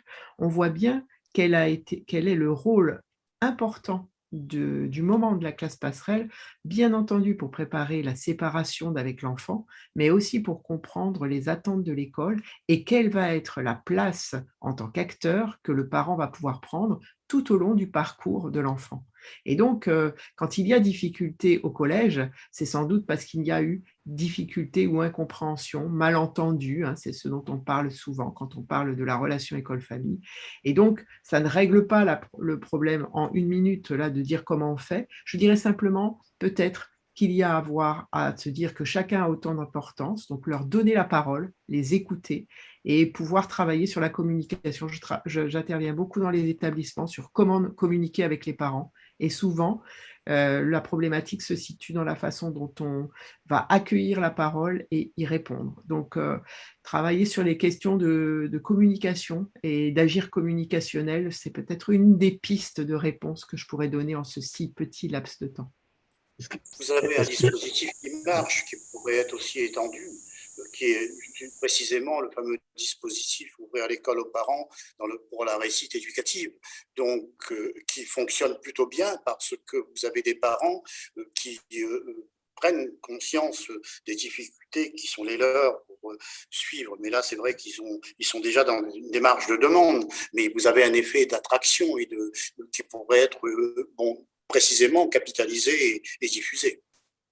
Est-ce que je peux très très vite, moi je pense qu'en fait pour répondre aussi à cette interrogation, hein, qui est celle qu'ont beaucoup d'enseignants ou de futurs enseignants, moi je serais tenté de dire que ce que vous venez de vivre déjà ce matin à travers cette table ronde, c'est une première marche qui va permettre aux parents, à tous les parents, de se sentir considérés et en confiance avec vous. Parce que le fait de prendre conscience de l'existence de ce problème-là, ça évitera, avec toutes les bonnes intentions du monde qui peuvent être celles d'un futur éducateur, d'éviter la petite erreur, et puis c'est le prolongement des interventions et sur les bibliothèques et sur les livres. On est parfois, avec toutes les bonnes intentions du monde, tenté de répondre à des parents qui vont dire qu'est-ce que je peux faire pour aider mes parents. On va leur dire lisez-leur une histoire tous les jours. Or, on sait que dans cette réunion de parents qu'on aura essayé de faire venir, il y en a certains qui ne sont pas en capacité de le faire. Et simplement parce que j'ai conscience des difficultés que pose ce problème d'illettrisme, je sais que si je dis, au lieu de lisez une histoire à vos enfants tous les jours, partagez avec eux un moment de jeu, un moment de langage, regardez des images, c'est quelque chose qu'ils peuvent faire et qui vont leur permettre de se sentir en confiance, confiance étant le mot-clé que Liliane vient d'évoquer. Je voudrais juste compléter par rapport à ce qui a été dit donc, sur cette question. Il y a quand même un levier qui existe, hein, qui est très important pour faciliter le rapprochement famille-enseignant.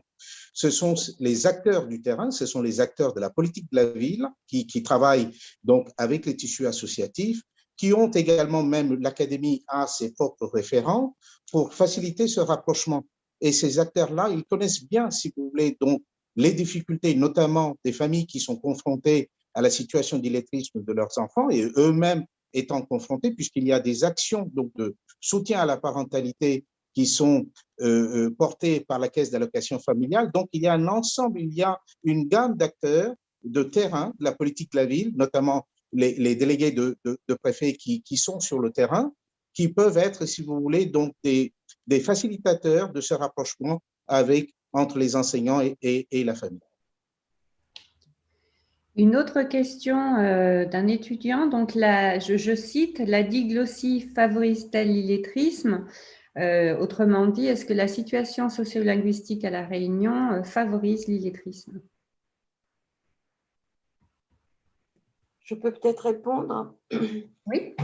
J'ai un petit peu abordé tout à l'heure cette histoire de diglossie, où les deux langues ne sont pas sur le même, je dirais pas pied d'égalité, mais ne sont pas considérées de la même manière entre une langue nationale et une langue régionale.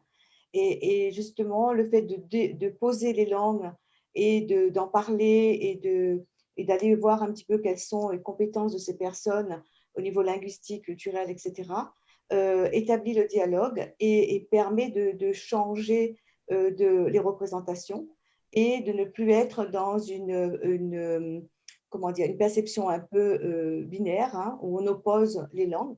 Et donc, du coup, on va les poser, voir comment ces langues interagissent, de voir avec les enseignants, on a mis des programmes de formation où quels sont les points d'achoppement, quels sont les points qu'il faudrait travailler, au niveau des sons, etc., comment travailler. Donc, il y a tout un programme déjà établi qu'il faudrait relancer. Et je pense que cette diglossie, on pourrait cerner cette diglossie de manière différente et non plus passer dans l'opposition. Voilà. Merci. Je vais juste poser une toute dernière question parce que le temps passe, le temps file. Une dernière question posée par un étudiant. Que peut-on proposer aux élèves qui ne veulent pas lire?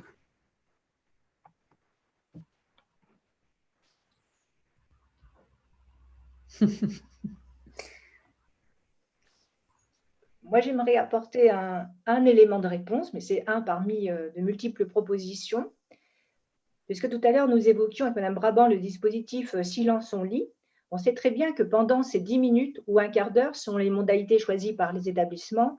Les élèves ne sont pas lecteurs, mais ils choisissent par exemple des mangas ou des BD et ils entrent quand même dans le livre ou le support imagé.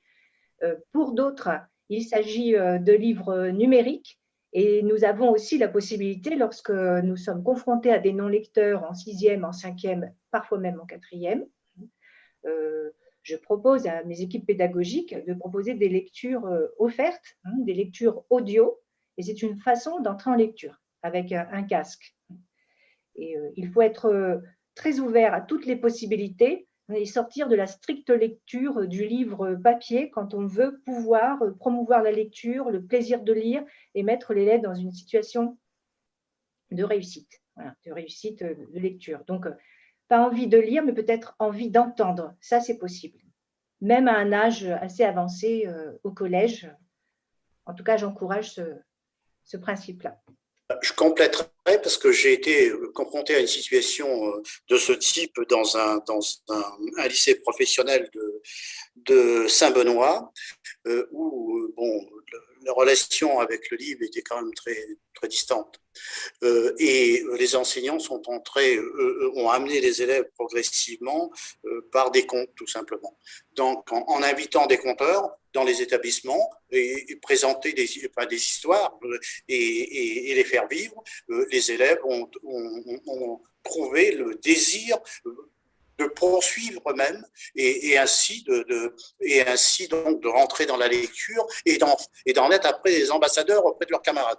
Donc, je pense que les contes pourraient être l'oral, donc, du coup, pourrait être un des vecteurs d'entrée à travers des histoires, parce qu'en fait, lire, c'est quoi? C'est prendre plaisir, quoi. Donc, c'est trouver les conditions pour vous donner envie d'écouter et ensuite, après, d'y participer. Et je l'ai vu à l'œuvre dans ce lycée professionnel et ça avait remarquablement bien marché. Je veux juste… Liliane, peut-être une minute. Oui, vraiment une toute petite minute. C'est pour faire l'écho avec sur la page web. Vous allez trouver un bouton qui s'appelle Lecture Plaisir. Nous allons mettre en place à partir d'avril, Sylvie Fontaine en est l'organisatrice des brigades de lecture. Vous allez être concernés si vous voulez donner votre voix pour lire des textes et pouvoir alimenter cette page qui permettrait aussi d'avoir des textes à entendre pour prendre plaisir. Ce sera le lieu de cette place parce qu'effectivement, je crois qu'il faut avoir en tête les 10 droits du lecteur de Daniel Pénac. On peut lire partout, on peut lire ce que l'on veut, on peut lire mais pas terminer le livre. Je ne vais pas les dire toutes, mais je pense que pour aider à prendre place et à donner envie de lire, tous les moyens sont bons. Et la littérature de jeunesse aussi inscrite dans les problématiques de l'océan Indien et dans des véritables problématiques qui traitent des questions actuelles, comme la collection Océan Édition qui s'appelle Tropicante, tropique parce que toutes les histoires se passent dans les tropiques, et piquante parce que ce sont des vraies problématiques qui traitent et qui touchent les jeunes et les adolescents, sont des pistes pour vous aider à trouver le moyen de faire aimer lire vos élèves. Bien, nous allons devoir mettre fin malheureusement à cette table ronde. Pour ce faire, nous allons assister à une lecture à 2 voix, celle de Sylvie Fontaine et de Julie Sénéchal, de l'album de jeunesse Madassa de Michel Séonnet et Cécile Gégère. Ce texte évoque la vulnérabilité de nos élèves. Alors, Madassa ne sait ni lire ni écrire. Madassa a l'âge qu'ont les enfants quand ils savent lire et écrire, mais Madassa ne sait pas lire ni écrire. Dans la tête de Madassa, il n'y a pas de place pour les mots. Dans la tête de Madassa, il y a la peur noire. Dans la tête de Madassa, il y a une colère rouge. Dans la tête de Madassa, il y a un brouillard de tristesse si épais. Certains jours, dans la tête de Madassa, il y a aussi la faim. Le noir de la peur, le rouge de la colère, le brouillard de tristesse et certains jours, la faim, prennent toute la place dans la tête de Madassa. Il n'y a plus de place pour les mots. La maîtresse ne sait pas quoi faire pour aider Madassa. Elle lui lit des histoires. L'histoire du petit pousset qui a si peur dans la forêt. L'histoire du grand crieur qui est toujours en colère. L'histoire de la petite marchande d'allumettes. La maîtresse raconte aussi l'histoire de Pierrot la Lune qui fleurit toute la terre avec des plumes d'oiseaux. Dans la tête de Madassa, la peur du petit pousset laisse des mots pour dire la peur. La colère du grand crieur laisse des mots pour dire la colère. La tristesse de la petite marchande laisse des mots pour dire la tristesse. La danse des mots de Pierrot la Lune laisse des mots qui donnent envie de danser. Un matin, Madassa prend un cahier, un stylo, et il écrit. Madassa peur, Madassa colère, Madassa tristesse, Madassa dans les herbes, Madassa dans le vent, Madassa dans l'eau, Madassa gris, noir, bleu, Madassa jaune, rouge, noir, Madassa gris, jaune, vert, Madassa coq, tigre, Madassa soleil. Un poème, dit la maîtresse. Tu as écrit un poème. C'était donc ça, écrire. Prendre des mots dans des histoires et en faire les mots de Madassa. Il faut lire beaucoup d'histoires pour avoir beaucoup de mots. Madassa lit et écrit encore. Plus il lit, plus il écrit. Plus il écrit, plus il a envie de lire. Madassa, qui ne savait ni lire ni écrire, remplit maintenant des cahiers et des cahiers. Un jour, peut-être, à son tour, il fera un livre. Madassa écrivain.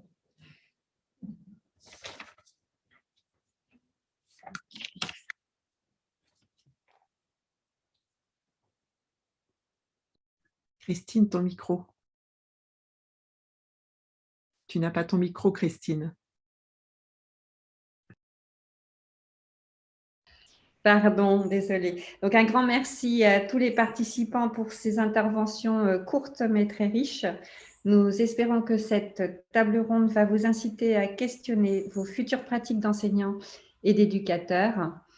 On vous invite, Liliane et moi, à visiter la page web de l'INSPE consacrée à l'illettrisme. Merci beaucoup.